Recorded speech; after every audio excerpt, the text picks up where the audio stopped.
श्री शिवाय नमस्तुभ्यम। नमस्कार, स्वागत है आपका। आज की वीडियो में हम सोमवार प्रदोष व्रत की कथा का रसपान करेंगे। कथा को श्रद्धापूर्वक सुने और पूर्ण सुने। सोम प्रदोष व्रत सोमवार को पड़ने वाले प्रदोष को किया जाता है। यह व्रत भगवान शिव को अत्यंत ही प्रिय है। जिसके भी जीवन में पुत्र की कमी है वह इस व्रत को श्रद्धापूर्वक रखे, उसे पुत्र की प्राप्ति अवश्य होती है। सोमवार प्रदोष व्रत की विधि इस प्रकार है। प्रदोष के दिन सूर्योदय से पूर्व उठ के स्नान आदि से निवृत्त होकर व्रत का संकल्प ले, पूरे दिन व्रत रखे और भगवान शिव की पूजा प्रदोष काल में की जाती है। शाम को 6 बजे से लेकर 9 बजे तक प्रदोष काल होता है। इस बीच आपको भगवान शिव की विधि पूर्वक पूजा करनी चाहिए। कथा पढ़ के और आरती करके प्रसाद ग्रहण करना चाहिए। ऐसा करने से भगवान शिव अत्यंत ही प्रसन्न होते हैं और आपकी मनोकामना पूर्ण करते हैं।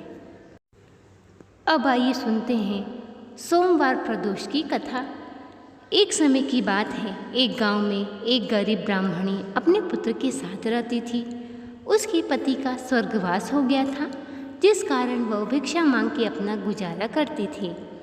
एक दिन की बात है, वह भिक्षा मांगने जा रही थी। रास्ते में उसे एक राजकुमार मूर्छित अवस्था में मिला। वह बुढ़िया उस राजकुमार को अपने घर ले आई। जब उसे होश आया तब उसने बताया कि मैं विदर्भ देश का राजकुमार हूँ। मेरे देश पर शत्रुओं ने आक्रमण करके मेरे पिता को बंदी बना लिया है। मैं किसी तरह वहाँ से प्राण बचा के भागा हूँ। इस पर बूढ़ी अम्मा ने उसे अपने घर में आश्रय दिया और जो भी भिक्षा मांग कर ले आती उसी में तीनों लोग भोजन ग्रहण करते। धीरे धीरे समय व्यतीत हुआ, परंतु बूढ़ी अम्मा प्रदोष का व्रत नियम से रखती थी। विदर्भ देश का जो राजकुमार था, एक बार वह दरवाजे के बाहर बैठा हुआ था। वहाँ से एक विदर्भ की कन्या गुजरी। उसने इस राजकुमार को देखा और इस पे मोहित हो गई। अपने माता पिता से बतलाया कि मैं इसके साथ ही विवाह करूँगी। इस पर उसके माता पिता ने कहा, ये तो गरीब और निर्धन है, तुम्हारा विवाह तो राजकुमार के साथ होना लिखा है, तो तुम इसके साथ कैसे विवाह करोगी। परंतु अपने पुत्री की हट करने पर उन्होंने उस राजकुमार के साथ उसका विवाह करवा दिया। कुछ समय के पश्चात बूढ़ी अम्मा के प्रदोष व्रत के प्रभाव से राजकुमार ने अपने राज्य को जीत लिया और सुखपूर्वक रहने लगा।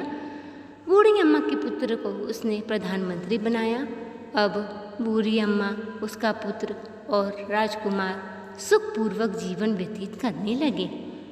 तो ये थी सोमवार प्रदोष की कथा। वीडियो पसंद आया हो तो चैनल को सब्सक्राइब, वीडियो को लाइक और शेयर करें। कमेंट बॉक्स में भगवान शिव जी का जयकारा लगाएं। मिलते हैं अगली वीडियो में अगली कथा के साथ। तब तक के लिए नमस्कार।